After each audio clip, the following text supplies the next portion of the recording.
So hello dear students, welcome to my channel Gateway for Engineers. Now in the last class हमने discuss की थी properties. Now properties of material topic का finish हो गया. Now we are moving on to the next topic of this chapter, that is stress and strain. So the next topic is simple stress and strain. Now इसमें हम पहले बात करेंगे stress की. So stress से related हमने कुछ topic cover कर लिया है, that is types of stress. Types of stress में हमने देखा था कि basically there are two types of stresses. One was normal stress and other was shear stress. Now normal stress के भी हमने दो types देखे थे. One was direct normal stress, other was bending normal stress. Similarly shear stress के भी दो types देखे थे. One was direct shear stress, other was torsional shear stress. So इस तरीके से हमने देखा था stresses के types. तो इसमें ज्यादा डिटेल में नहीं जाऊंगा मैं, बिकॉज ऑलरेडी हम इसके बारे में इनफ डिस्कशंस कर चुके हैं. सो डायरेक्ट नॉर्मल स्ट्रेस किसकी वजह से आ रहा था? Direct normal stress was due to axial load. ठीक है. बेंडिंग नॉर्मल स्ट्रेस किसकी वजह से आ रहा था? Due to transverse couple. Direct shear stress किसकी वजह से आ रहा था? Due to transverse load. And torsional shear stress आ रहा था due to axial couple. So इसके बारे में हम काफी डिस्कशन कर चुके हैं. सो अब आप एक नोट लिखिए for shear stress. Please write down a note for shear stress. Shear stress are always complementary on the two mutually perpendicular planes. Shear stress are always complementary on the two mutually perpendicular planes. Next point लिखिए इसमें, complementary shear stress are always equal and this can be proved by moment equilibrium condition.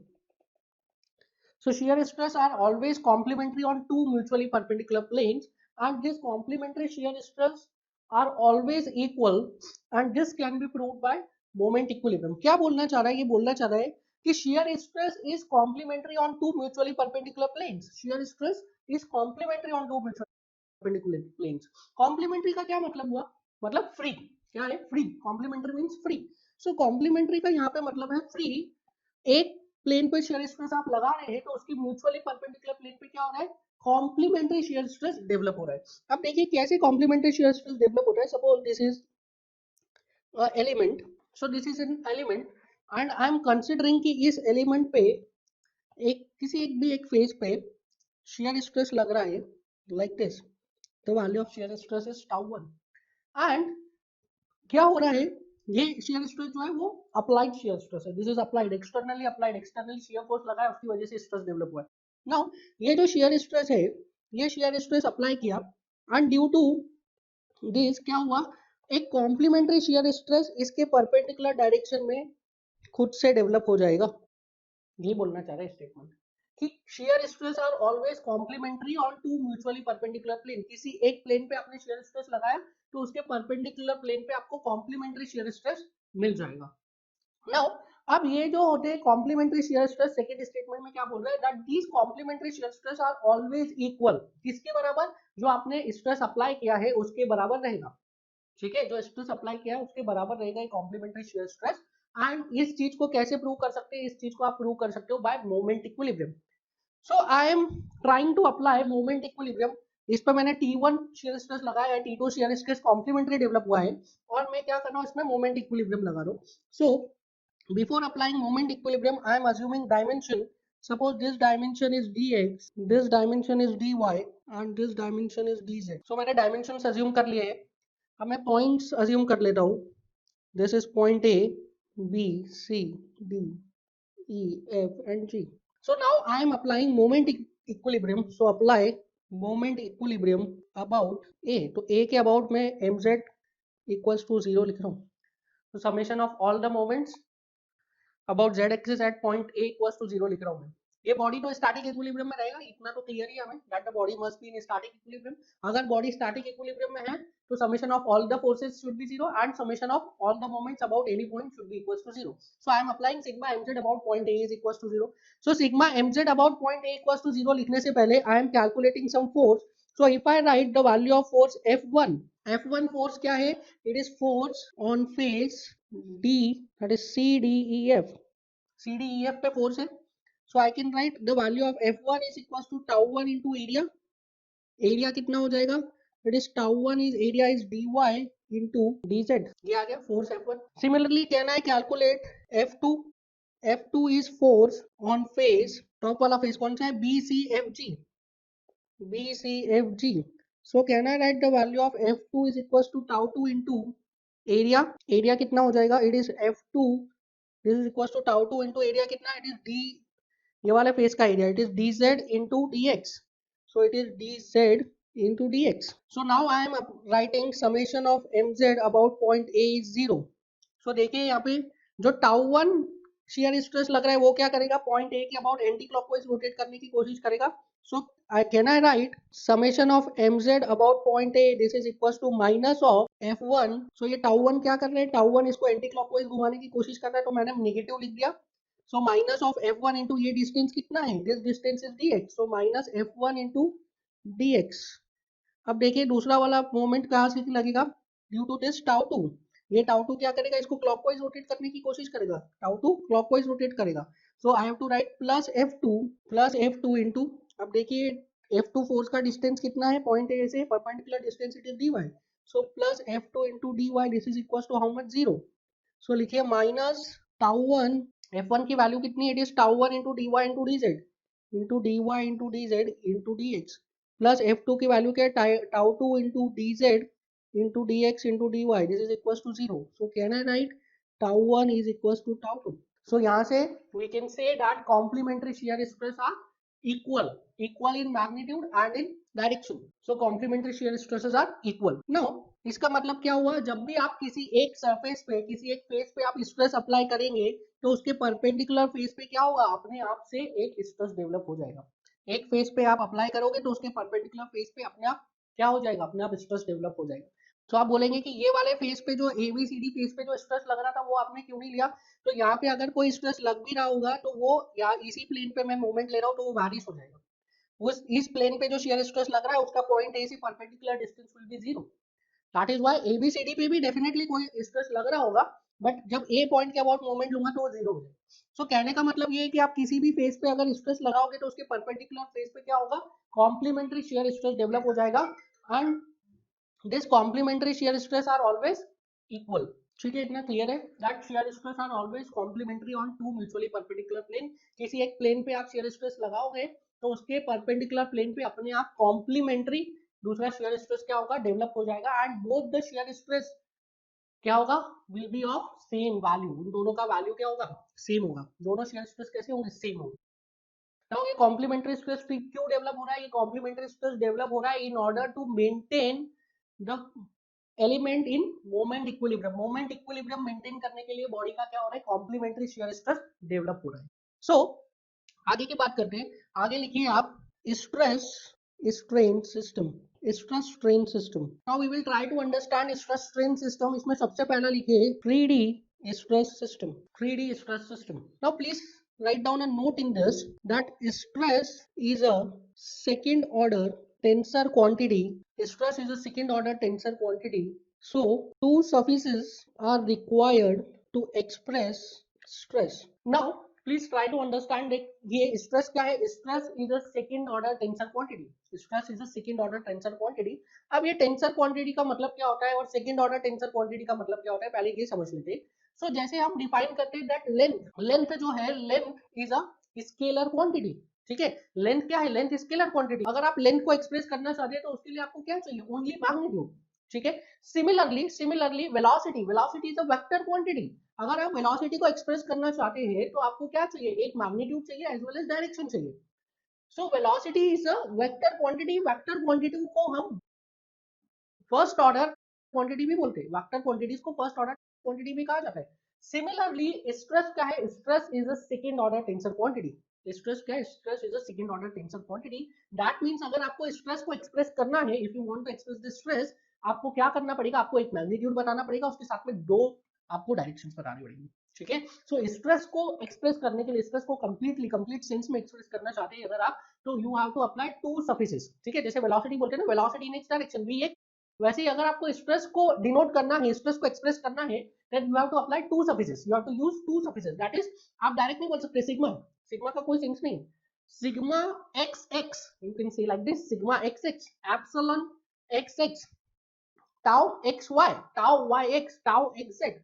ठीक है। तो आपको इस तरीके से stress को डिनोट करना पड़ेगा, तभी आप स्ट्रेस को एक प्रॉपर वे में एक्सप्रेस कर पाएंगे, उसका प्रॉपर सेंस बता पाएंगे कि स्ट्रेस कहाँ पे लग रहा है, कैसे लग रहा है और उसका मैग्नीट्यूड क्या है। So stress is a second order tension quantity, मतलब स्ट्रेस को एक्सप्रेस करने के लिए आपको क्या चाहिए, आपको दो सफिक्स यूज करने। अब थोड़ा सा समझ लेते हैं इन दो सफिक्स का क्या मतलब है। So if I want to express normal stress, so I have to write sigma x6, sigma x6। Now इसमें जो फर्स्ट सफिक्स है ये क्या डिनोट कर रहा है, ये डिनोट कर रहा है face. It is also called as plane of association, किस प्लेन पर ये स्ट्रेस एसोसिएटेड है उसको। और ये जो सेकंड सफिक्स है ये क्या रिप्रेजेंट कर रहा है, डायरेक्शन। सो जो फर्स्ट सफिक्स है वो क्या रिप्रेजेंट कर रहा है, वो फेस को रिप्रेजेंट कर रहा है, एंड सेकंड सफिक्स क्या रिप्रेजेंट कर रहा है, डायरेक्शन को रिप्रेजेंट कर रहा है।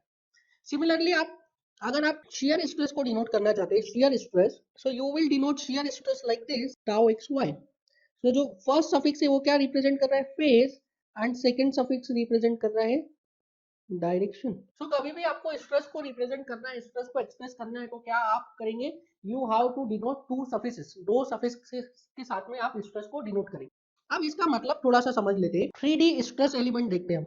3D stress element, 3D stress element. Now 3D stress element क्या है, it is nothing but representation है स्ट्रेस का। स्ट्रेस को रिप्रेजेंट करने का एक तरीका है, उसको बोलते हैं 3D स्ट्रेस एलिमेंट। अगर किसी बॉडी में 3 डायमेंशंस में स्ट्रेस लग रहे हैं तो उस स्ट्रेस को रिप्रेजेंट करने का एक वे है, एंड उसको बोलते हैं 3D स्ट्रेस एलिमेंट।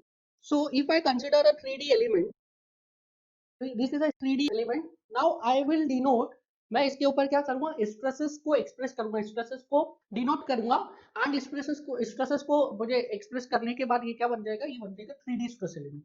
सो इसके पहले स्ट्रेसेस को मैं इसके ऊपर मेंशन करूं, इसके पहले आप ये बताइए, सपोज देयर इज एक फेस है, देयर इज वन फेस और अ प्लेन, एक प्लेन है, उस प्लेन पर कितनी डायरेक्शन में स्ट्रेसेस लग सकती है। सो सपोज अगर मैं एक्सिस को डिफाइन कर दूं, so suppose this is X axis, this is Y axis and this is Z, ठीक है, एक्स वाई जेड एक्सिस मैंने डिफाइन कर दिया है।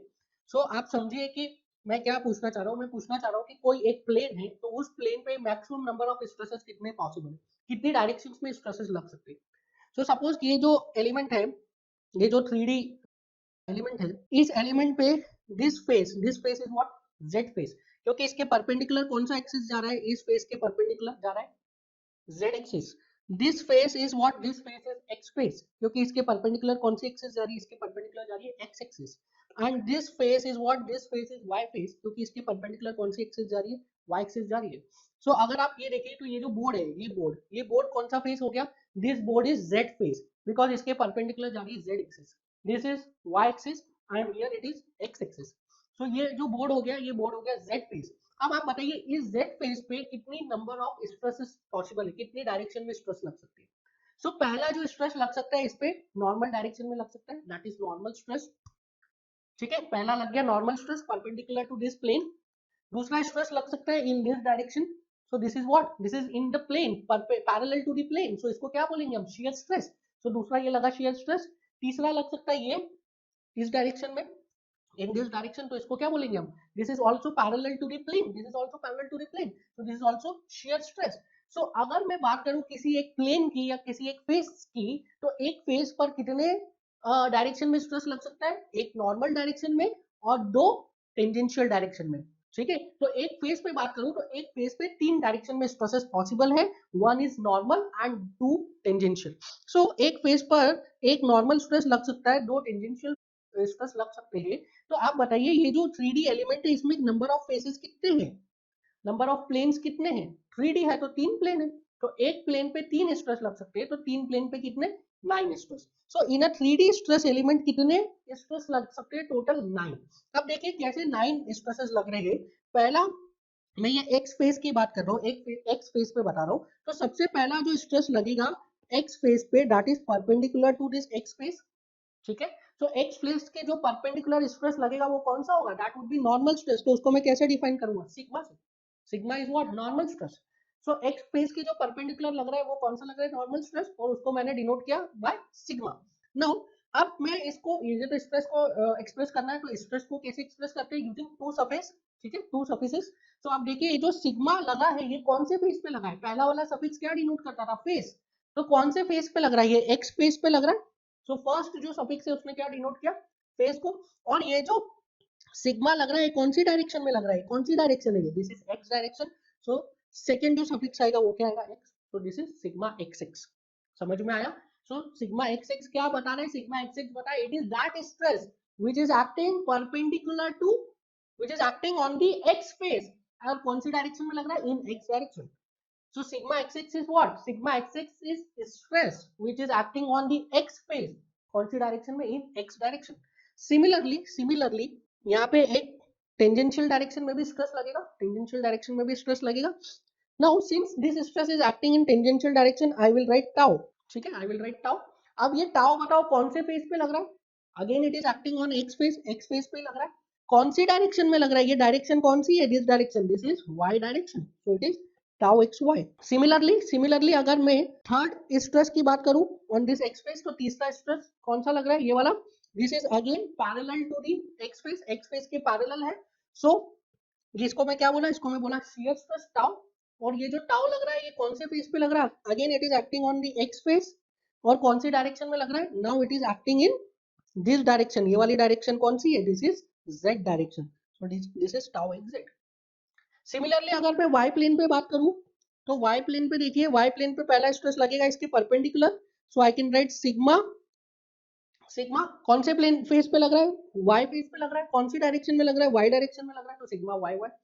दूसरा कौन सा हो सकता है, दूसरा कैन बी पैरेलल, दूसरा होगा second stress will be parallel to this face, so I will write tau, and tau कौन से फेस पे लग रहा है, ये y फेस पे लग रहा है, कौन सी डायरेक्शन में लग रहा है, x डायरेक्शन में लग रहा है, तो tau Y X. Third stress की बात करूं तो third stress will again be parallel to this face, so this is again tau, कौन से फेस पे लग रहा है, y फेस पे लग रहा है, और कौन सी डायरेक्शन में लग रहा है, सो this is acting in which direction, this is acting in z direction, तो टाउ वाई जेड। समझ में आया? z फेस की बात करूं तो z फेस पे पहला stress will be perpendicular to this, that is sigma, कौन से फेस पे लग रहा है, ये z फेस पे लग रहा है, कौन सी डायरेक्शन में लग रहा है, z डायरेक्शन में, तो सिग्मा z z।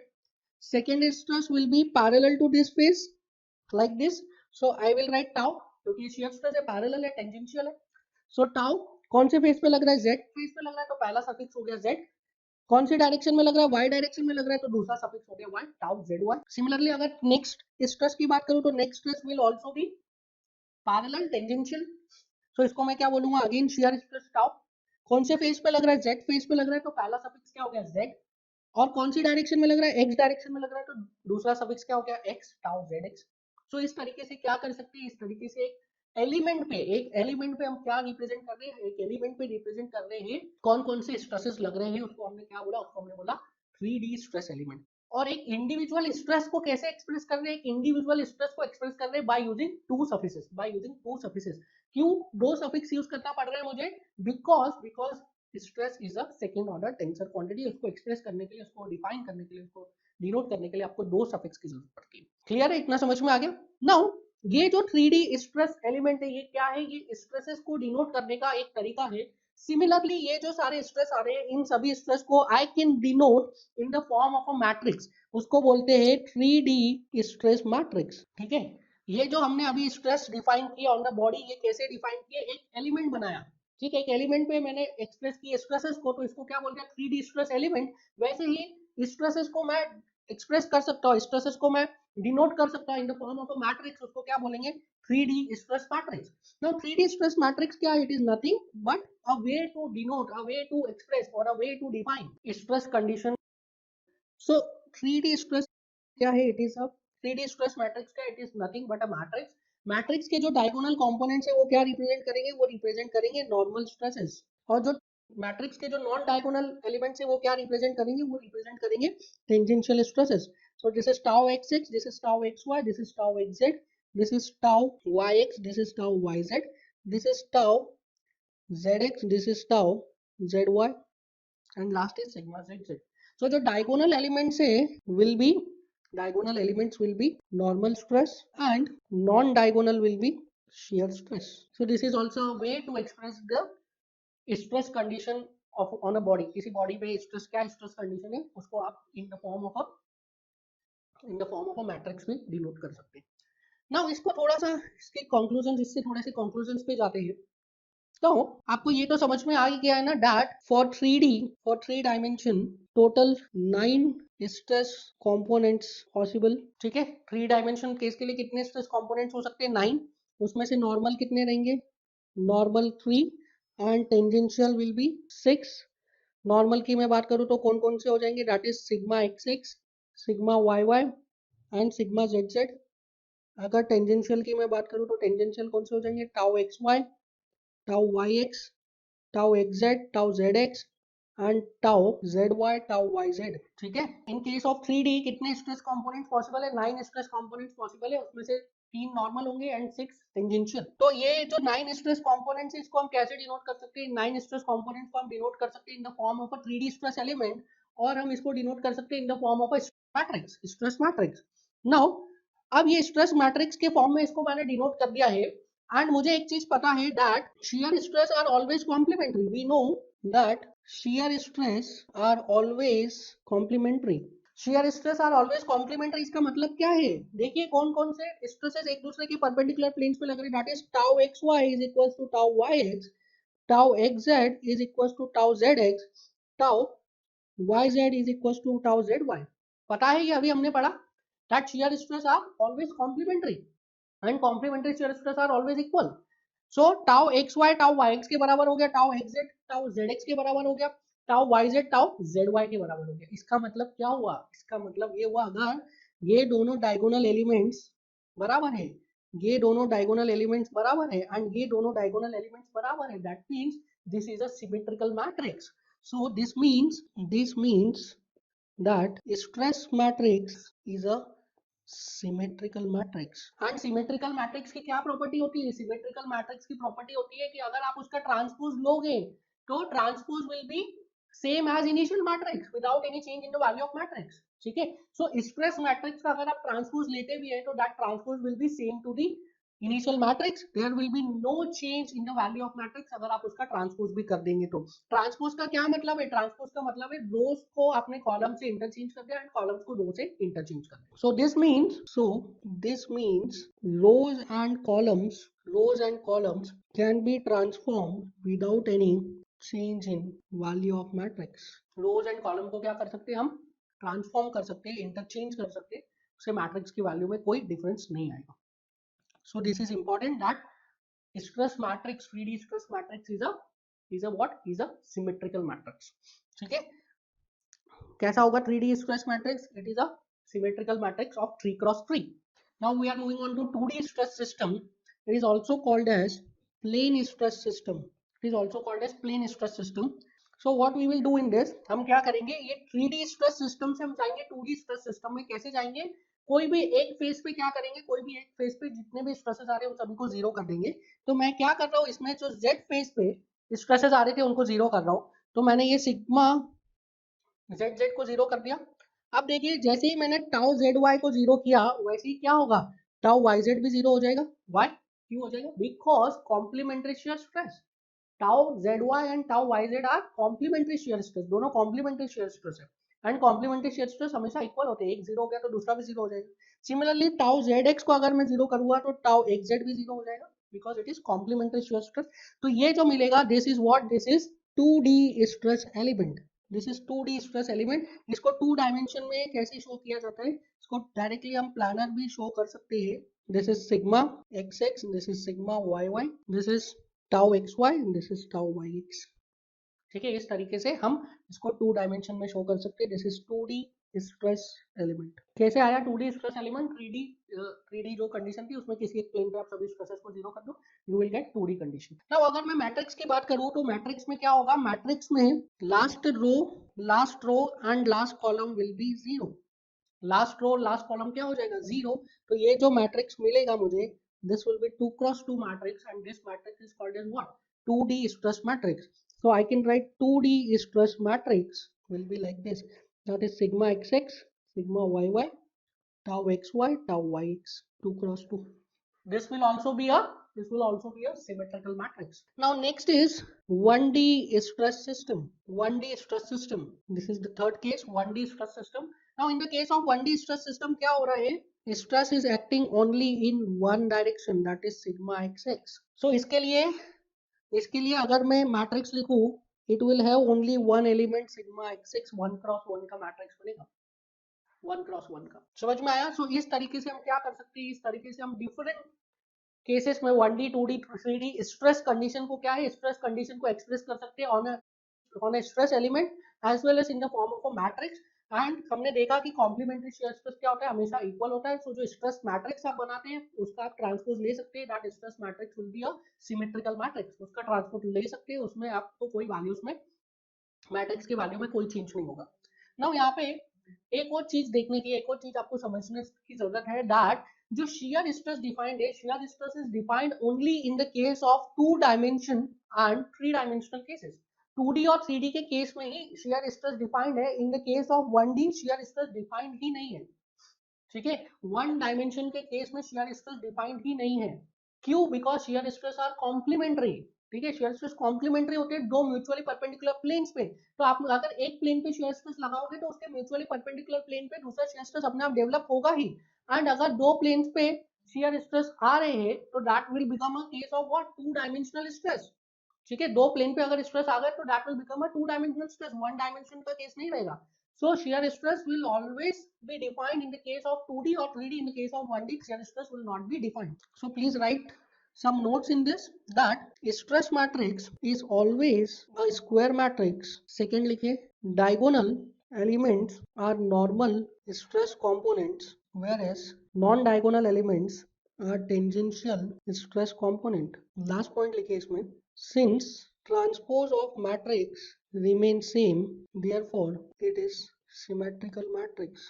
ठीक है, transpose of the matrix remain same, therefore stress matrix is a symmetrical matrix, or you can say stress matrix is a symmetrical matrix, that is why its transpose will be same। Now एक चीज और यहाँ पे आपको समझना है, that is degree of freedom. Degree of freedom, that is degree of freedom क्या होता है, इन the case of 1D 2D 3D हमें डिग्री ऑफ फ्रीडम देखना है। डिग्री ऑफ फ्रीडम का क्या मतलब होता है, डिग्री ऑफ फ्रीडम का in the case of simple stress strain, इसका मतलब होता है how many number of independent variables are required in order to define the stress condition completely. किसी भी बॉडी पे कंप्लीटली आपको स्ट्रेस कंडीशन डिफाइन करनी है तो आपको कितने number of independent variables define करने पड़ेंगे। So in the case of 3D, in the case of 3D कितने स्ट्रेस एलिमेंट होते हैं 3D में, we know that in the case of 3D there are total 9 stress elements. ठीक है, कितने stress element में, 9 स्ट्रेस एलिमेंट्स है, 3 normal है और 6 टेंजेंशियल है। पर जो 6 टेंजेंशियल स्ट्रेस कंपोनेंट्स है, जो 6 टेंजेंशियल स्ट्रेस कंपोनेंट्स है उसमें क्या है कि 3 दूसरे 3 के बराबर है, that is tau xy is equal to tau y, tau xz is equal to tau zx and tau yz is equal to tau zy। So तीन जो वेरिएबल्स है वो दूसरे 3 वेरिएबल्स पे डिपेंड होंगे, उसके बराबर होंगे। तो अगर मैं 6 इंडिपेंडेंट वेरिएबल को बता देता हूँ, 6 मैं इंडिपेंडेंट वेरिएबल को एक्सप्रेस कर देता हूँ, तो मैं क्या करूंगा, कंप्लीट स्टेट ऑफ स्ट्रेस को मैं डिफाइन कर दूंगा।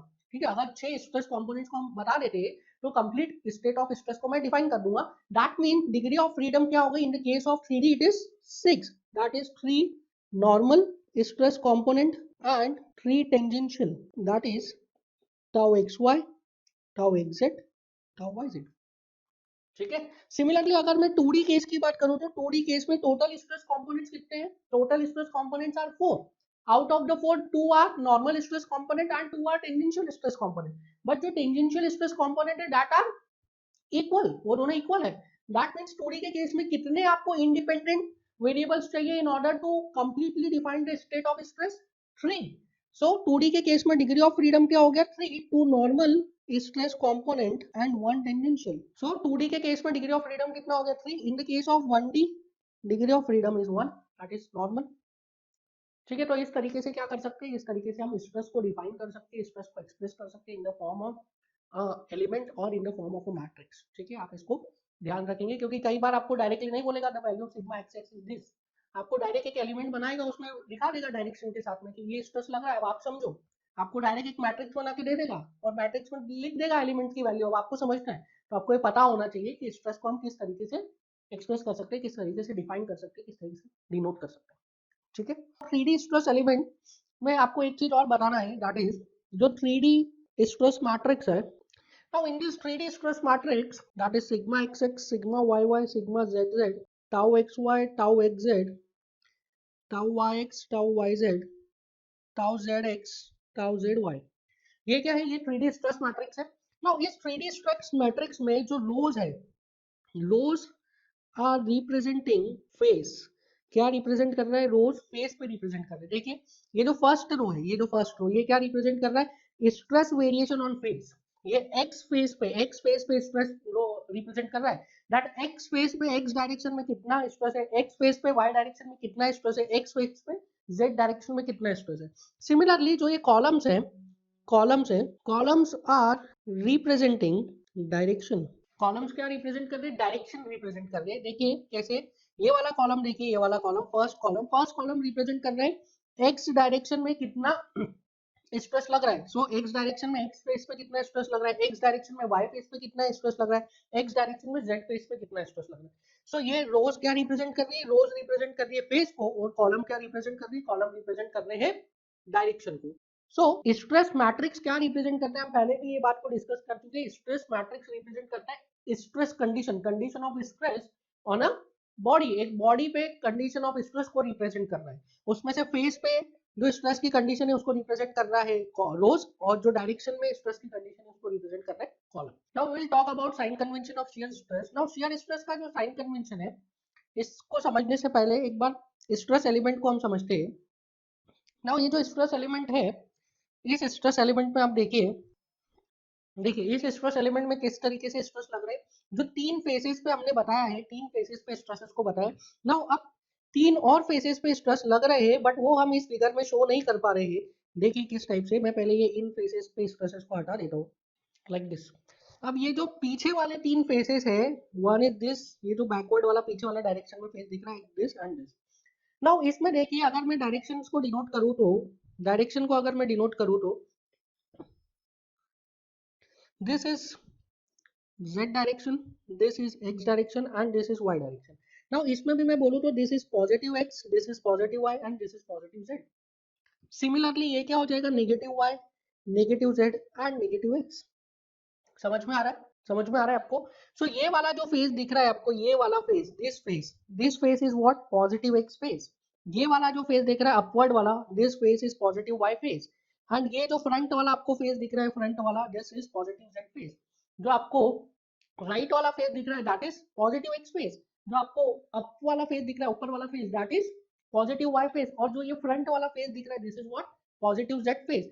सिमिलरली ये जो पॉजिटिव एक्स फेस राइट में दिख रहा था, सही लेफ्ट में जो फेस दिख रहा है वो कौन सा है? लेफ्ट वाला face is negative X face. यहाँ पे देखिए फिगर में कौन सा है? This is negative X face.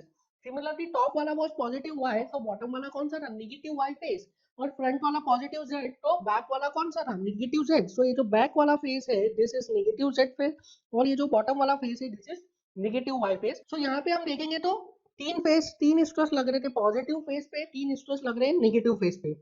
But जो ओवरऑल इस पे लग रहे हैं, ओवरऑल एक फेस पे तीन ही लग रहे हैं, ठीक है? पॉजिटिव पे तीन लग रहे हैं, नेगेटिव पे तीन लग रहे हैं, बट ओवरऑल उनको अलग अलग नहीं बोलेंगे। जैसे for example, this is a bar and this bar is subjected to stress sigma like this. अगर मैं इस पे सिग्मा बता रहा हूँ तो ये सिग्मा, बट ऑब्वियस है कि इधर भी लग रहा है। मैं इस पे ये नहीं बोलूंगा कि दो सिग्मा लग रहे हैं, there is only one sigma in this, ठीक है? सो अगर मैं इस पे सिग्मा बोल रहा हूँ तो वो सिग्मा उसके नेगेटिव फेस पे भी लग रहा है। पॉजिटिव फेस पे अगर सिग्मा लग रहा है तो नेगेटिव फेस पे भी सिग्मा, बट ऑब्वियस लग ही रहा है। सो यहाँ पे अगर मैं बोलूँ तो एक फेस पे कितने स्ट्रेस लग रहे हैं? तीन स्ट्रेस लग रहे हैं। टोटल कितने स्ट्रेस हो रहे हैं? 9 स्ट्रेसेस है। बट जो पॉजिटिव फेस पे स्ट्रेस लग रहा है उसी का ही ऑपोजिट डायरेक्शन में कहाँ लगेगा? नेगेटिव फेस पे भी लगेगा। सो अगर मैं यहाँ पे बात करूँ, सपोज मुझे क्या पता करना है, मैं चाहता हूँ कि साइन कन्वेंशन पता चल जाए कि कौन से स्ट्रेस को हम पॉजिटिव बोल रहे हैं, कौन से स्ट्रेस को नेगेटिव बोल रहे हैं। तो आप देखिए शियर स्ट्रेस के केस में, नॉर्मल स्ट्रेस का तो हमने देख लिया sign convention, that is tensile positive, compressive negative, ठीक है? बट शियर स्ट्रेस के केस में जो साइन कन्वेंशन आता है, शियर स्ट्रेस के केस में जो साइन कन्वेंशन आता है, that depends on face and direction. वो फेस और डायरेक्शन दोनों पे डिपेंड करेगा। अब देखिए कैसे फेस और डायरेक्शन दोनों पे डिपेंड कर रहा है। पॉजिटिव फेस पे पॉजिटिव डायरेक्शन में अगर स्ट्रेस लगेगा, पॉजिटिव फेस पे पॉजिटिव डायरेक्शन में अगर इस डायरेक्शन में स्ट्रेस लग रहा है, तो ये कौन सा स्ट्रेस हो गया? This is shear stress in Y direction. कौन से फेस पे लग रहा है? एक्स फेस पे। अब ये जो है वाई डायरेक्शन में लग रहा है, सही बात है। एक्स फेस पे लग रहा है, सही बात है। बट पॉजिटिव वाई में लग रहा है या नेगेटिव वाई में लग रहा है? ये लग रहा था पॉजिटिव वाई में, ठीक है? कौन से फेस पे लग रहा है? पॉजिटिव एक्स फेस पे लग रहा है या नेगेटिव एक्स फेस पे लग रहा है? ये पॉजिटिव एक्स फेस पे लग रहा है। तो अगर पॉजिटिव फेस पे लग रहा है, पॉजिटिव डायरेक्शन में लग रहा है, तो उसको हम क्या बोलेंगे? उसको हम बोलेंगे पॉजिटिव शियर स्ट्रेस। सिमिलरली देखिए अब इस फेस की बात कर रहा हूँ मैं, इस फेस पे that is negative X face. अब इसमें लग रहा है shear stress in this direction, shear stress is acting in this direction like this। so shear stress अगर ऐसा लग रहा है तो ये कौन से डायरेक्शन में लग रहा है, y डायरेक्शन में। पॉजिटिव या नेगेटिव, नेगेटिव y डायरेक्शन में। कौन से फेस पे, x पे, पॉजिटिव x फेस पे या नेगेटिव x फेस पे, नेगेटिव x फेस पे। दैट मीन्स ये नेगेटिव फेस पे लग रहा है, नेगेटिव डायरेक्शन में। अगर नेगेटिव फेस पे नेगेटिव डायरेक्शन में लगेगा उसको भी हम क्या बोलेंगे, उसको हम बोलेंगे पॉजिटिव। सो पॉजिटिव पॉजिटिव भी पॉजिटिव, नेगेटिव नेगेटिव भी पॉजिटिव। समझ में आया? दोनों पॉजिटिव है, पॉजिटिव फेस पॉजिटिव डायरेक्शन तो पॉजिटिव शेयर स्ट्रेस है, नेगेटिव फेस नेगेटिव डायरेक्शन तो पॉजिटिव शेयर स्ट्रेस है। अगर पॉजिटिव फेस है नेगेटिव डायरेक्शन है तो क्या हो गया, पॉजिटिव फेस नेगेटिव डायरेक्शन। जैसे this is positive x face और इस पर शेयर स्ट्रेस लगता है in the downward Y direction like this. So positive face negative direction, positive face negative direction तो क्या हो जाता, इट इज नेगेटिव। सिमिलरली ये अगर this is negative X face है, so negative face positive direction, ये नेगेटिव एक्स फेस पे अगर पॉजिटिव डायरेक्शन में लगता तो क्या हो जाता, negative. So positive positive positive होता है, नेगेटिव नेगेटिव इज पॉजिटिव। ठीक है, पॉजिटिव नेगेटिव का कॉम्बिनेशन आएगा तो उसको क्या बोलेंगे हम, negative. If the face is positive direction is also positive तो shear stress will be positive. If the face is negative direction is also negative then shear stress is positive. If the face is positive, direction is negative, then shear stress will be negative. If the face is negative, direction is positive, then shear stress will be negative.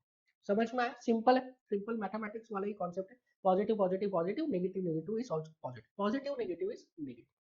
सो इस तरीके से क्या कर सकते हैं हम, अलग अलग फेसेस, अलग अलग स्ट्रेस को क्या बोल सकते हैं, या तो पॉजिटिव में उसको डिनोट कर सकते हैं या नेगेटिव में डिनोट कर सकते हैं। नाउ इससे ही रिलेटेड एक और कॉन्सेप्ट है, आप देखिए suppose this is a body है, 2 डायमेंशनल में मैं थोड़ा सा एनालिसिस बता रहा हूँ, फिर इसको एक्सटेंड कर देंगे 3 डायमेंशन के लिए। नाउ इस 2 डायमेंशनल बॉडी में स्ट्रेस लग रहा है लाइक दिस, स्ट्रेस लग रहा है लाइक दिस। नाउ जब स्ट्रेस लग रहा है like this, I will write this as tau. अगर ये टाउ है, मतलब पॉजिटिव एक्स फेस पे पॉजिटिव वाई डायरेक्शन में जो स्ट्रेस लग रहा है वो अगर टाउ है, तो मुझे ये बताओ by moment equilibrium positive Y face पे पॉजिटिव एक्स डायरेक्शन में भी टाउ आएगा। मतलब कि ये वाला, अगर ये शेयर स्ट्रेस टाउ है तो ये भी टाउ होगा। ये तो अभी हम पढ़ ही चुके हैं, कॉम्प्लीमेंट्री शेयर स्ट्रेस। ठीक है, complementary shear stress are always equal. So अगर एक्स फेस पे पॉजिटिव एक्स फेस पे पॉजिटिव वाई डायरेक्शन में टाउ स्ट्रेस लग रहा है, तो पॉजिटिव वाई फेस पे पॉजिटिव एक्स डायरेक्शन में भी क्या लगेगा, टाउ ही लगेगा। नाउ अब देखिए ये तो हमने पढ़ा था बाय मोमेंट इक्विलिब्रियम। अब इस स्ट्रक्चर पे, इस एलिमेंट पे आप लगाइए लोड इक्विलिब्रियम, फोर्स इक्विलिब्रियम लगाइए। If I apply force equilibrium in vertical direction, तो यहाँ पे अगर अपवर्ड डायरेक्शन में टाउ लग रहा है तो यहाँ पे क्या लगेगा, डाउनवर्ड डायरेक्शन में टाउ लगेगा। This is also tau. If I apply force equilibrium in horizontal direction, तो इधर पॉजिटिव एक्स में टाउ लग रहा है तो इधर क्या लगेगा, नेगेटिव एक्स में tau. So this will also be tau.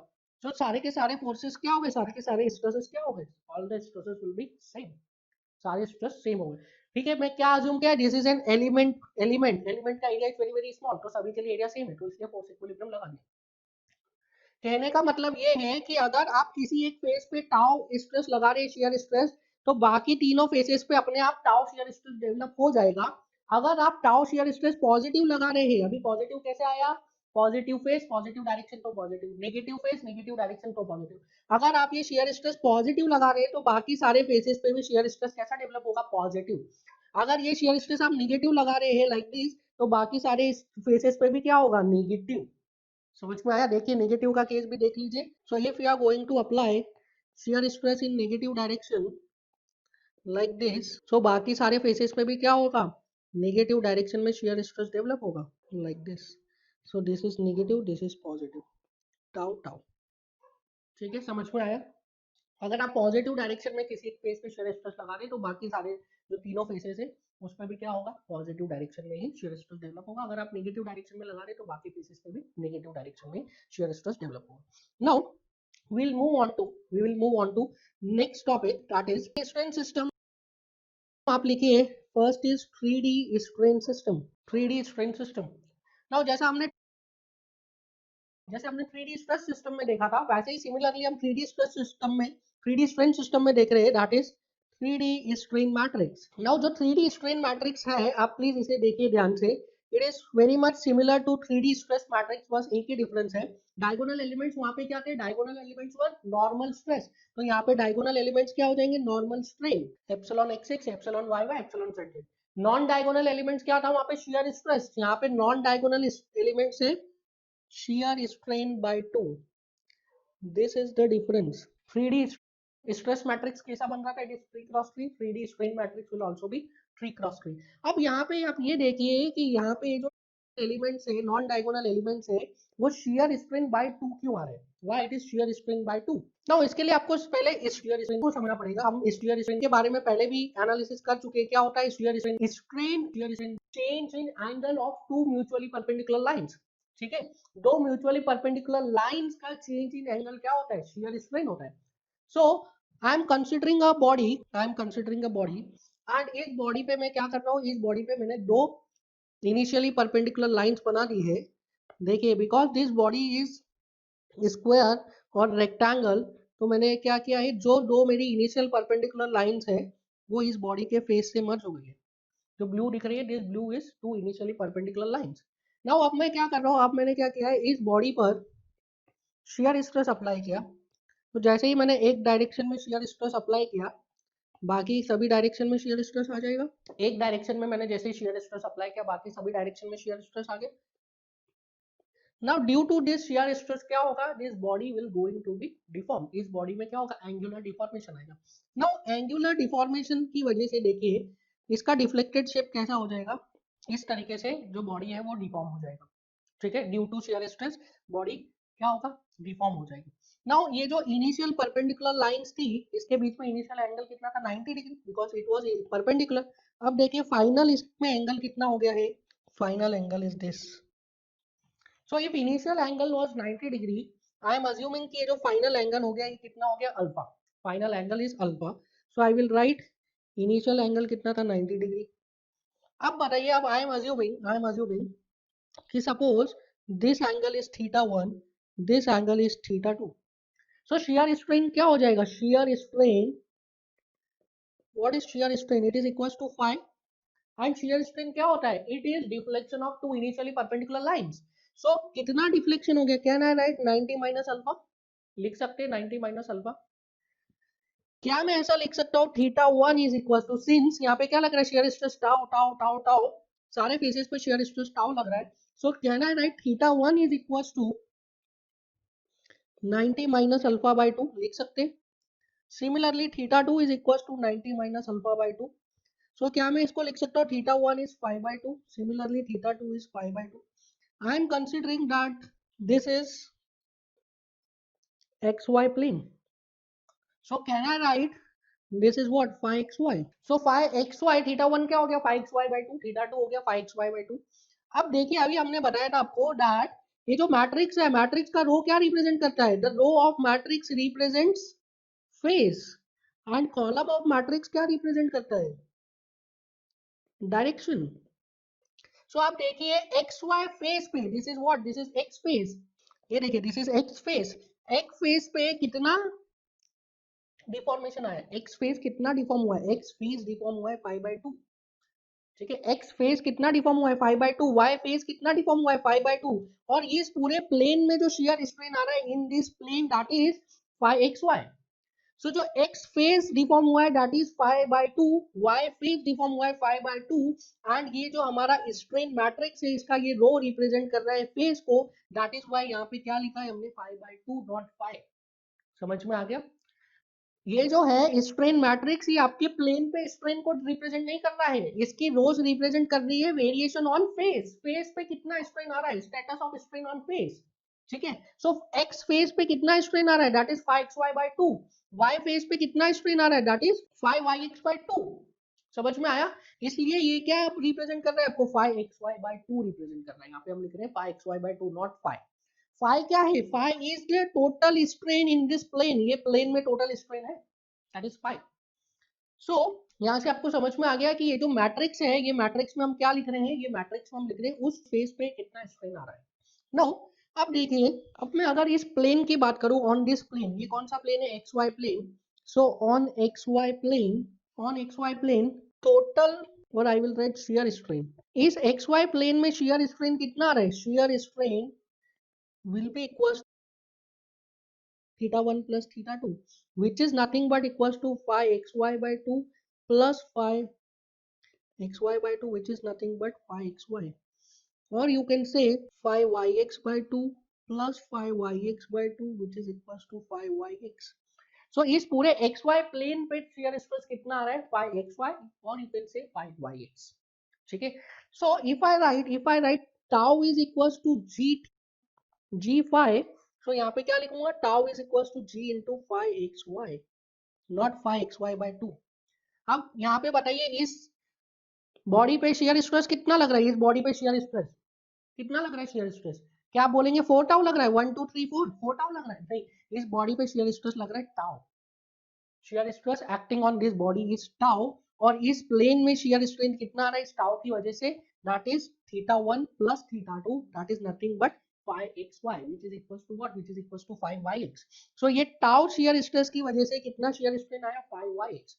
But जो आपका मैट्रिक्स है, मैट्रिक्स रिप्रेजेंट कर रहा है उस फेस पे कितना आ रहा है, x फेस पे कितना वेरिएशन आ रहा है, y फेस पे कितना आ रहा है, इसलिए हम क्या लिख रहे हैं 5xy by 2 5y. क्लियर है, समझ में आ गया? नाउ अब देखिए इसके बाद next is 2D strain system.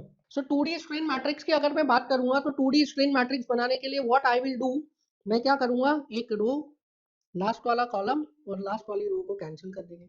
सो ये जो बचेगा this will represent what, this will represent 2D strain matrix. So 2D strain matrix अगर लिखना है तो क्या हो जाएगा, it is epsilon x6 epsilon yy 5xy by 2 and 5yx by 2. ठीक है, it will be 2 cross 2 and 5xy by 2 is equals to what, 5yx by 2. so ये कैसा हो गया matrix, this matrix is symmetrical matrix, मतलब इसका आप transpose ले सकते हैं. in the previous case also 5xy is equals to what, 5yx, 5xz is equals to 5zx and 5yz is equals to 5zy. so 3D के case में भी, in the case of 3D also, ये जो strain matrix आपको मिला था, this strain matrix was symmetrical matrix. तो इसका आप क्या ले सकते हैं, इसका ट्रांसपोज ले सकते हैं. ना अगर मैं 1D की बात करूं, 1D स्ट्रेन सिस्टम, सो 1D के लिए आप क्या करेंगे, आप 1D के लिए इसमें से एक लास्ट वाला कॉलम एंड लास्ट वाला रो आप और कट कर देंगे, तो जो बचेगा that would be 1D strain system 1 cross 1. सो अगर 1D स्ट्रेन मैट्रिक्स अगर मैं बनाऊंगा तो that would be epsilon x6. 1D strain matrix क्या आ जाएगा, एप्सिलॉन x. आई होप आपको इतना समझ में आया होगा. अगर आपको समझ में आया तो please try to solve this numerical. This is GATE 2 marks question, GATE 2 marks. So क्या बोल रहे हैं, for an elastic element strain tensor is shown below, if the modulus of rigidity is 100 GPa, then calculate the shear stress acting in xy plane. Strain tensor आपको दिया हुआ है, that is strain matrix दिया है और आपसे क्या पूछा, shear stress in xy plane. Shear stress की वैल्यू पूछी है xy प्लेन में. So we know that shear stress tau is equals to g into 5, tau is equals to g5. So अब xy में पूछा है तो टाउ xy के लिए g into 5xy करना पड़ेगा. Now I have to calculate the value of 5xy. So इसको आप कंपेयर करिए, जो स्ट्रेन मैट्रिक्स है इस स्ट्रेन मैट्रिक्स को कंपेयर करिए with the standard strain matrix. So you will find कि ये जो वैल्यू है 0.004, ये किसकी वैल्यू है, it is 5xy by 2. So can I right 0.004 is equals to 5xy by 2. So the value of 5xy कितना हो जाएगा 0.008. 5xy की वैल्यू कितनी आ जाएगी यहाँ से 0.008. अगर 5xy की वैल्यू आ गई 0.008 तो can I calculate tau xy. Tau xy कितना हो जाएगा, tau xy will be 0.008 into g. क्या g की वैल्यू दी हुई है, यस यहाँ पे दिया है, shear modulus is 100 GPa. So tau xy will be equals to 0.008 into 100 GPa. So tau xy की वैल्यू कितनी आ जाएगी, इट इज 0.8 GPa. अगर मेगापास्कल पे बोलूं मैं तो, so tau xy will be equals to 800 megapascal और you can say 800 न्यूटन पर mm स्क्वायर. आपको ध्यान देना है जो स्ट्रेन मैट्रिक्स है उसमें शियर स्ट्रेन की जो वैल्यू दी होती है वो फेस पे दी होती है. अगर आपको प्लेन में निकालना है तो आपको उसका डबल करना पड़ेगा. दैट मींस ये जो आपको नॉन डायगोनल एलिमेंट्स दिख रहे हैं, this is half the value of shear strain. This is half the value of shear strain. Now please give next heading. Next topic is differential form of strain. Now this is a body and this body is subjected to shear stress. This body is subjected to shear stress and due to shear stress क्या हो रहा है, this body is getting deformed. देखिए किस तरीके से ये body deform हो रहा है. This body is getting deformed like this. So yellow was the original body और जो pink में दिख रहा है वो क्या है, deformed body है. Now यहाँ पे देखिए आप, if I write deformations, so I can write this I am taking as dv because this is a small deformation and this I am taking as du. So I can write deformation along y direction is how much dv, this is small v, and deformation along x direction is du. अभी हम ये 2D में देख रहे हैं, इसको हम फिर आगे 3D में भी देख लेंगे. Suppose the length of element in x direction is dx and the length of element in y direction is dy. Length of element x direction में कितना है dx है और y डायरेक्शन में कितना है dy. And I am assuming that this angle is theta 1 and this angle is theta 2. So can I write for this elemental body shear strain, that is phi, is equals to theta 1 plus theta 2. लिख सकता हूँ मैं shear strain क्या है, theta 1 plus theta 2 हमने देखा ही था, it is deflection of two initially perpendicular lines. So can I write 10 theta 1 is equals to dv by dx. 10 theta 1 को लिख सकता हूँ मैं dv by dx, simple triangle. This theta 1 is very small. Why it is very small? Because this is elastic deformation. हमें पता है कि सोम में स्टैटिक्स में क्या है, स्टैटिक्स में डिस्प्लेसमेंट इज नॉट अलाउड. क्या अलाउड है? Only small elastic deformation. So this is very small elastic deformation. So can I right 10 theta 1 is equals to theta 1. So can I write theta 1 is equals to dv by dx?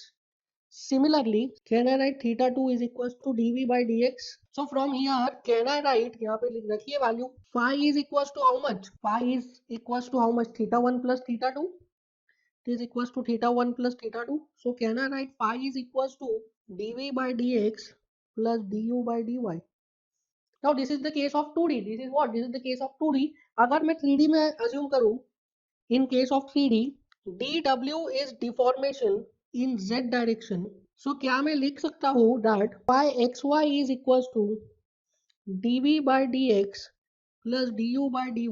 इसको extend करके phi xz is equals to d by dx plus d by dz. इधर z है तो इधर w आ गया, इधर x है तो इधर u आ गया. Phi yz is equals to d by dy plus d by dz. इधर z है तो w आ गया, y है तो v आ गया. क्या मैं ऐसा लिख सकता हूँ? Now this is what, this is differential form of shear strain. ये क्या है? डिफरेंशियल फॉर्म है शियर स्ट्रेन का. देखिए v क्या दे रहा है? v is deformation in y direction. So अगर आपको v का कोई इक्वेशन दे रहे, ठीक है, v का इक्वेशन दे रहे in terms of x y and z. So v is deformation in y direction, u is deformation in x direction and w is deformation in z direction. अगर आपको u v w की equations they they in term of x y and z, so उस equation से you can calculate what? You can calculate the value of shear strain.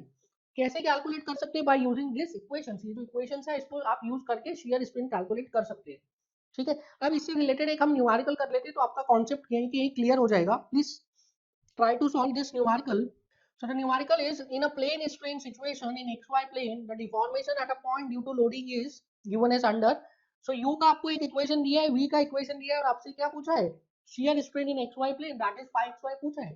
तो इसी की मैं बात कर रहा था कि अगर आपको डिफॉर्मेशन का इक्वेशन दे दें, डिफॉर्मेशन का equation in terms of x and y, यहाँ पे भी क्या किया? आपको डिफॉर्मेशन का इक्वेशन दिया है कि y, that is y axis के अलोंग जो डिफॉर्मेशन हो रहा है वो इस इक्वेशन से वेरी कर रहा है, that is -3x plus 5y.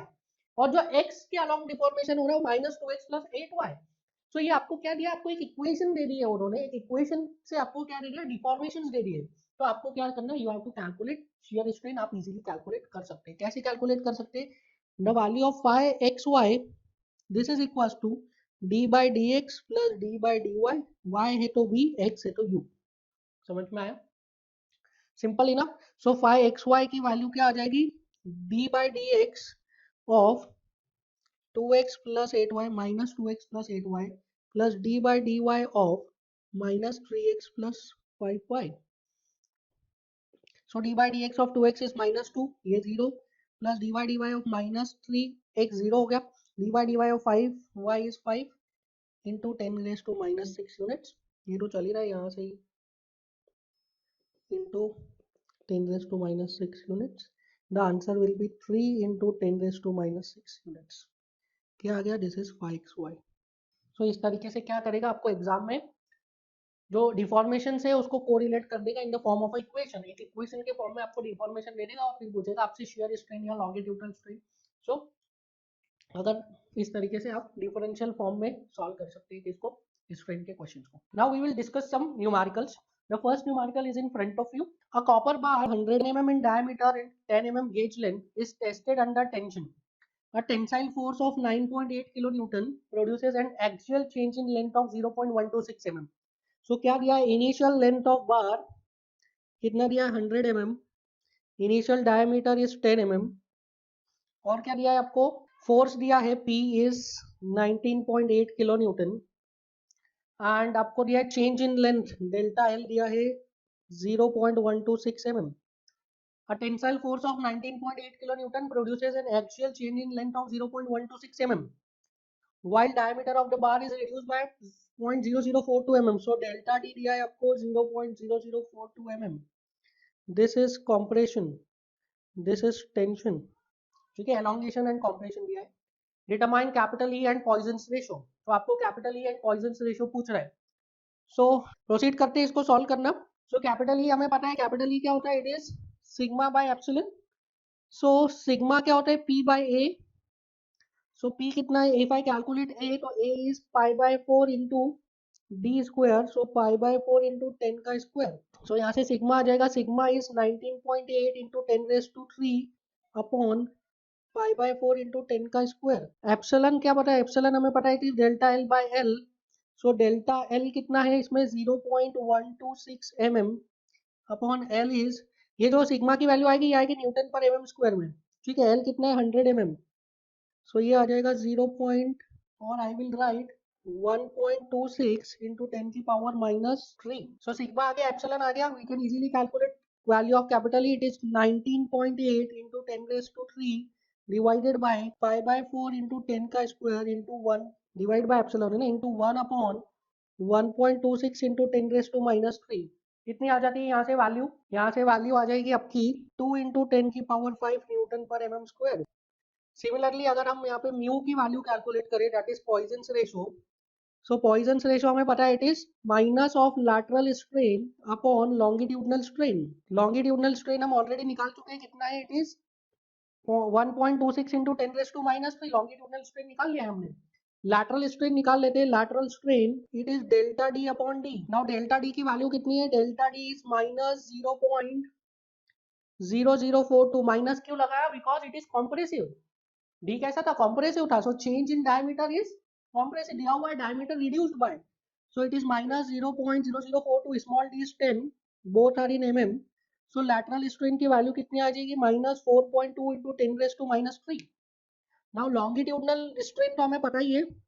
so can we calculate mu? Mu is equals to minus of -4.2 into 10 raised to -3 upon 1.26 into 10 raised to -3. sorry, this is -4. 4.2 into 10 raised to -4 आएगा. So mu की value कितनी आ जाती है? Mu की value आ जाती है +0.33. So correct answer क्या हो गया? Correct answer is B, that is 2 megapascal and 0.33. The value of Poisson's ratio is 0.33 and the value of capital is 2 megapascal. Next numerical देखिए, this is a very good numerical. A long rod of length 40 meter and cross sectional area 1000 square mm is subjected to an axial tensile force of 110 kilonewton. The material has bilinear stress strain diagram as shown in figure. Determine the final change in length after the removal of load. Now इसका पूरा concept हम पढ़ चुके हैं कि जब हम load लगाते हैं तो किस तरीके से स्ट्रेस स्ट्रेन कर्व फॉलो होता है, और जब लोड रिमूव करते हैं तो कौन सा अनलोडिंग कर्व फॉलो होता है. ठीक है, तो उसी कॉन्सेप्ट को आपको यहाँ पे अप्लाई करके इस न्यूमेरिकल को सॉल्व करना है. नाउ इन दिस न्यूमेरिकल देखिए क्या है, लोड लग रहा है कितना? 110 किलो न्यूटन का. 110 किलो न्यूटन का लोड लग रहा है. तो इसमें दिया हुआ है that this point is elastic limit. ये हमें पता है कौन सा मटेरियल है. This is elastoplastic material with strain hardening. Elastoplastic material with strain hardening. तो ये पॉइंट तक क्या है? इलास्टिक लिमिट है. सो अगर इस पे स्ट्रेसेस लग रहे बिलो दिस पॉइंट, इस पॉइंट के बिलो स्ट्रेसेस लग रहे हैं, तो क्या होगा? मटेरियल में कोई प्लास्टिक स्ट्रेन नहीं रहेगा. Answer will be 0. और अगर इससे ज्यादा स्ट्रेस लग रहा है तो क्या होगा? मटेरियल में there will be some plastic strains. So load को रिमूव करने के बाद क्या होगा? कुछ प्लास्टिक स्ट्रेन रह जाएगी अगर इस पोर्शन में स्ट्रेस चले जाते हैं तो. सो सबसे पहले स्ट्रेस कैलकुलेट करते हैं. So stress this is equal to load upon area. Load कितना था? 110 kilo newton. Area was 1000 mm square. So कितना हो गया 110 न्यूटन पर mm स्क्वायर लिख सकता हूँ मैं. सो 110 न्यूटन पर mm square is more than 80 megapascal. 80 megapascal से ज्यादा है 110.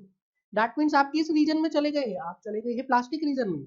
ठीक है, प्लास्टिक रीजन तक हमने लोडिंग कर दिया. दैट मीन्स कुछ ना कुछ स्प्रिंग्स रह जाएंगे, कुछ ना कुछ डिफॉर्मेशंस रह जाएंगे. सो कैलकुलेट करते हैं. सबसे पहले आप कैलकुलेट करिए कि 110 किलो न्यूटन का लोड लगाने पर कितने डिफॉर्मेशंस आएंगे. सो 110 किलो न्यूटन का लोड लगा रहे हैं, दैट मीन्स कितना आप स्ट्रेस लगा रहे हैं. We are applying stress 110 megapascal. So 110 megapascal में इनिशियल जो 80 मेगापास्कल है उसमें इस कर्व के अकॉर्डिंग स्ट्रेंस आएंगे, उसके बाद इस कर्व के अकॉर्डिंग स्ट्रेंस आएंगे. सो if I denote strains, so strain को अगर मैं डिनोट करूंगा, so this will be, I am denoting, this is point 0, this is point A, this is point B, this is point C and this is point D. So जो OD strain है वो किसकी वजह से आएगा, 80 megapascal, और इस curve को फॉलो करेगा material. That is the value of capital E 80 GPa. तो 80 GPa को फॉलो करके OD स्ट्रेन आएगा एंड उसका 15, this is also GPa not MPa, 15 GPa को फॉलो करके इस कर्व से CD स्ट्रेन आएंगे.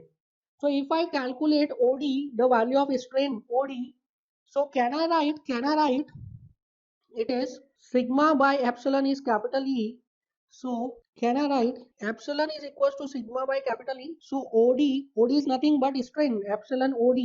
This is equals to, so sigma कितना है, sigma is 80 megapascal upon capital E is 80 gigapascal. तो यहाँ से स्ट्रेन कितना आ जाएगा, 1 into 10 की पावर -3. मेगापास्कल इज 10 की पावर 6 एंड गीगापास्कल इज 10 की पावर 9. सो नेट इज 10 की पावर -3.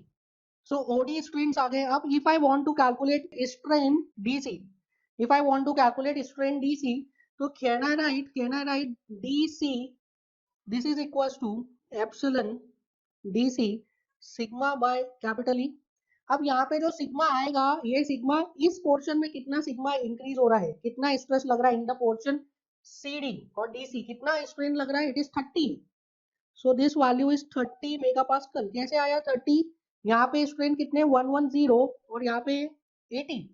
सो A पॉइंट पे 80 है, B पॉइंट पे 110. A टू B में स्ट्रेस कितना आया 30 और A टू B में स्ट्रेन कितना बढ़ रहा है from D to C. So if I write epsilon DC, it is sigma by epsilon, sigma is 30 megapascal, epsilon कितना, it is 15 gigapascal, so 15 GPa. So ये कितना हो जाएगा 2 into 10 raised to -3. So हमारे पास ये values आ गई है, that this is 1 into 10 की power -3, this is 2 into 10 की power -3. If I write total strain कितना हो गया, total strain that is epsilon OC, it is 1 into 10 की power -3 plus 2 into 10 की power -3, that is 3 into 10 की power -3. अब देखिए यहाँ से क्या होगा, यहाँ से अनलोडिंग स्टार्ट हो रही है. पॉइंट बी तक हमने लोड किया है, स्ट्रेसेस लगाए 110 मेगापास्कल, और यहाँ से क्या कर रहे हैं, अनलोड कर रहे हैं. हमें पता है कि unloading curve is parallel to initial portion of loading curve. So unloading curve जो है वो initial portion of loading curve के पैरेलल रहता है. So unloading curve is parallel to initial portion of loading curve. यहाँ से आप लोड किए लाइक दिस एंड यहाँ से हम अनलोड किए लाइक दिस. सो अनलोड होने के बाद suppose this is point F, if I consider this point F. So OF जो स्ट्रेन्स है वो क्या है, वो प्लास्टिक स्ट्रेन्स है जो रह गए हैं in the material. So we have to calculate OF. So OF इस स्ट्रेन कैलकुलेट करने से पहले हमें क्या कैलकुलेट करना पड़ेगा, हमें FC स्ट्रेन कैलकुलेट करने पड़ेंगे, क्योंकि हमें पता है that this BF is parallel to OA and OA का स्लोप पता है हमें 80 गीगापास्कल. कैसे पता है, the value of E for the portion OA is 80 gigapascal. So can I write for portion FC epsilon is sigma, epsilon FC लिख सकते हो, it is sigma by E. So epsilon FC कितना हो जाएगा, sigma is 110 megapascal and capital E is 80 gigapascal. So epsilon FC कितना हो जाएगा 110 by 80, कितनी आती है वैल्यू, इट इज 1.375 into 10 की पावर -3. सो FC आ गया हमारे पास. This epsilon FC is 1.375 into 10 raised to -3. FC आ गया है. So can I calculate OF. So plastic strains कितने रह गए हैं, so plastic strains remained after removal of load, this is equals to कितना आ रहा है यहाँ पे, it is OF and OF is equals to, OF कितना आ रहा है, OF is equals to OC minus FC. OC कितना आया था 3 into 10⁻³ and FC is 1.375 into 10⁻³ कितना आता है 1.625 इंटू 10⁻³ नाउ क्वेश्चन में हमसे क्या पूछा है, क्वेश्चन में हमसे स्ट्रेन पूछा है क्या, क्वेश्चन में हमसे पूछा है change in length, final change in length. So strain आ गया है तो हम इजीली कैलकुलेट कर सकते हैं change in length. So can I write change in length delta L. So epsilon is equal to delta L by L. Epsilon की value कितनी है 1.625 this is equal to delta L upon L कितना है 40 metre.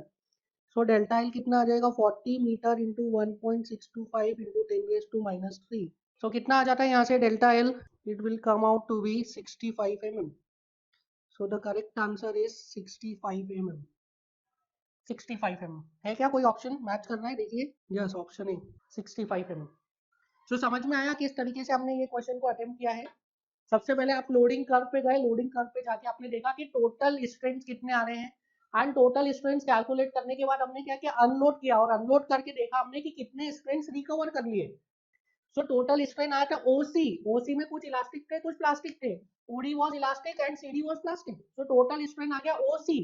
Then ओसी के बाद क्या हुआ material को अनलोड किया, मटेरियल को जब अनलोड किया तो वो इनिशियल पोर्शन के पैरेलल था, इनिशियल पोर्शन के पैरेलल मटेरियल अनलोड हो गया तो उसने एफसी जो स्ट्रेन था वो रिकवर कर लिया और उसमें जो स्ट्रेन रिमेनिंग रह गए दैट इज ओएफ। सो हमने रिकवर्ड स्ट्रेन कैलकुलेट किया, कैसे कैलकुलेट किया initial portion of stress strain curve के पैरेलल हमने क्या बना दिया अनलोडिंग कर्व बना दिया। तो वहां से हमारे पास क्या आ गया, वहां से हमारे पास आ गया वैल्यू ऑफ CF और you can say FC। Now FC आ गया है, OC पता है तो we can calculate OF, OF पता चल गया हमें, रेसिडुअल स्ट्रेन, रेसिडुअल स्ट्रेन पता चल गया तो फाइनल चेंज इन लेंथ हमको पता चल गया। ठीक है, सो इस तरीके से आप न्यूमेरिकल को अटेम्प्ट कर सकते हैं। Now next numerical is if capital E, capital G and capital K denotes Young's modulus, shear modulus and bulk modulus for an elastic material, which of the following can be possible? Now यहाँ पे आपको क्या दिया है, कुछ options दिए हैं G, K और E में कुछ रिलेशंस दिए हैं और आपसे पूछा है which of the following is possible, तो आपको इसमें ऑप्शन से ही जाना पड़ेगा और देखना पड़ेगा पॉसिबल है कि नहीं। सो हम रिलेशन देखते हैं, हमें पता है दैट फर्स्ट ऑप्शन क्या है, फर्स्ट ऑप्शन देखते हैं, first option is G is equal to 2K, G is equal to 2K। हम देखते हैं ये पॉसिबल है कि नहीं। अब ये कैसे देखेंगे पॉसिबल है कि नहीं, हमें पता है कि म्यू की जो वैल्यू है, इलास्टिक मटेरियल दिया है क्वेश्चन में, क्वेश्चन में दिया है this is for an elastic material. So elastic material के लिए हमें म्यू की रेंज पता है दैट म्यू इज 0.25 टू 0.42। सो इन चारों ऑप्शन से हम देखेंगे म्यू की वैल्यू अगर उस रेंज में आ रही है then we will say this is possible, अगर उस रेंज में नहीं आ रही है then it is not possible. So G equals to 2K, first option को चेक करते हैं। G K और म्यू में क्या रिलेशन है, mu is equals to 3K minus 2G upon 6K plus 2G। Now G को रिप्लेस कर दीजिए K से, you will get 3K minus 4K upon 6K plus 4K, तो ये आ जाती है negative value, that means this is not possible. Negative value आ रही है that means this is not possible. Second option check करते हैं K is equal to E। Again हम कैसे चेक करेंगे म्यू की वैल्यू से। सो म्यू हमें पता है, म्यू का range for elastic material is 0.25 to 0.42। So K mu and E के बीच में रिलेशन देखते हैं। So I will write E is equals to 3K into 1 minus 2 mu. E is equals to 3K into 1 minus 2 mu. K को replace कर दीजिए E से, so E is equals to 3E into 1 minus 2 mu. E cancel, you will get 1 is equals to 3 minus 6 mu. So I will write 6 mu is equals to 3 minus 1 that is 2. So यहाँ से mu आ जाता है 2 by 6 that is 1 by 3 which is equals to 0.33. Yes, this could be possible. ये possible है। दूसरा option देखते हैं, G is equal to E, ये देख लेते हैं। देखिए K is equal to E तो नहीं पॉसिबल है, मतलब तो अब बचा क्या, G is equal to E। सो G equal to E calculate कर लेते हैं। Third option is G is equal to E। Now G E and mu में क्या रिलेशन है, देखिए G E and mu. So I will write E is equal to 2G 1 plus mu. E is equals to 2G 1 plus mu. This is relation between E, G and mu. Now यहाँ पे replace करिए G को E से, तो E is equals to 2E 1 plus mu.